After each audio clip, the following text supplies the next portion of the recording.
Il centro storico della città della Scala dei Turchi, Real Monte, ha ospitato 2 appuntamenti con a tema la promozione della cultura, tutela del rispetto dell'ambiente.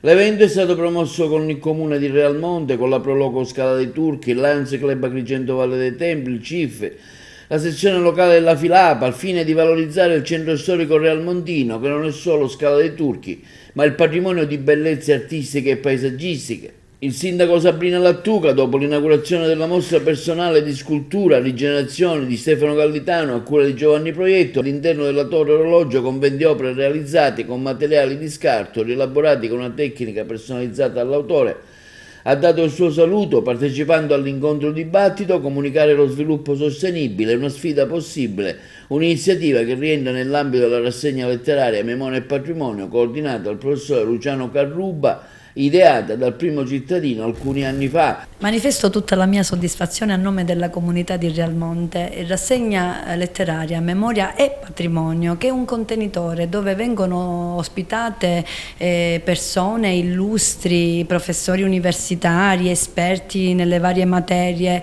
Per tutto ciò non posso che ringraziare il professore Luciano Carruba, che con me sin da subito ha creduto in questo progetto e lo porta avanti con determinazione, con grande professionalità e dando quella nota in più, quel valore aggiunto alla comunità di Real Monte.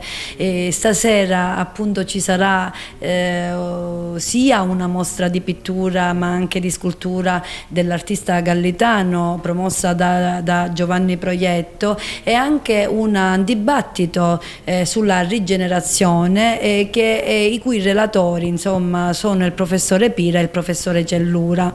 Che dire, chiaramente professori universitari che ci parlano di materie specifiche che vanno verso la bellezza, perché rappresentano e descrivono il nostro territorio. Quindi da sindaco non posso che, ribadisco, mostrare tutta la mia soddisfazione e dire andiamo avanti così, siamo nella direzione giusta, che è quella della bellezza. E a proposito ringrazio la Proloco, la Fidapa, il CIF e tutte le altre associazioni oltre ai Diapason che stasera sono con noi per le varie attività che hanno svolto, ivi compresa l'attività virtuosa di pulire le spiagge territoriali mostrando grande amore per il territorio, e anche insomma la cultura che viene promossa ogni giorno dalle varie associazioni. Stasera discuterò del governo di processi complessi, quali sono quelli che tipicamente diciamo, si verificano quando si tratta di affrontare tematiche di sostenibilità e soprattutto le tematiche connesse alla transizione ecologica, e discuterò anche del tentativo che stiamo facendo in seno all'Università di Palermo di affrontare in maniera interdisciplinare e transdisciplinare queste problematiche per governare per l'appunto processi complessi. In questo senso abbiamo istituito il Centro di Sostenibilità e Transizione Ecologica, di cui sono direttore, nel quale vi sono figure disciplinari profondamente diverse tra di loro, quindi abbiamo dal sociologo al demografo all'ingegnere al climatologo eccetera, che cercano di elaborare disegni e strategie comuni, e quindi affrontando le sfide sottese dai problemi della transizione ecologica, che sono problemi che saremo costretti ad affrontare per cercare di governare i processi che ci devono portare alla decarbonizzazione del nostro modello sociale ed economico. Comunicare lo sviluppo sostenibile è la nuova frontiera della comunicazione, è cercare di comprendere quelli che sono i nuovi meccanismi e soprattutto quanto l'intelligenza artificiale ci servirà per proiettare il nostro mondo verso una salvaguardia. Comunicare lo sviluppo sostenibile impone due problemi. Il primo, quello legato alla convinzione che dobbiamo tutti salvaguardare, come dice Papa Francesco, il nostro pianeta, che è la nostra casa. Dall'altra parte dobbiamo costruire un mondo diverso, come ci chiedono le nuove generazioni capeggiate da Greta Thunberg. Siamo nella torre dell'orologio di Real Monte e sta ospitando in questo momento la mostra di scultura di Stefano Gallitano. È un momento molto particolare dedicato alla sostenibilità, e Real Monte ci lavora già da circa un anno, prima con le scuole, ora con l'amministrazione, la Proloco e le varie associazioni. Le sculture di Stefano Gallitano assemblano appunto dei materiali raccolti nell'ambiente, nelle nostre spiagge, e serve anche a bonificare quei luoghi bellissimi della costa e del paese di Realmonte.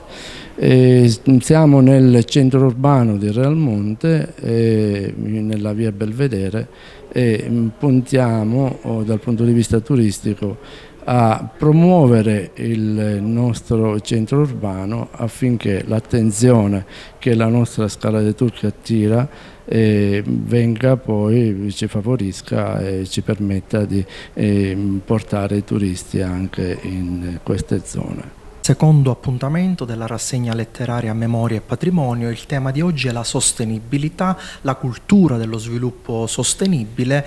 Tutto sarà svolto in pieno centro storico. Saremo di fronte alla Torre dell'Orologio, quindi in pieno centro storico, dove sarà ancora una volta motivo per valorizzare questi luoghi, i luoghi che ci appartengono, i luoghi del passato, ma sono anche i luoghi del presente. Ringrazio ancora una volta il sindaco Sabrina Lattuca per la sensibilità, il valore che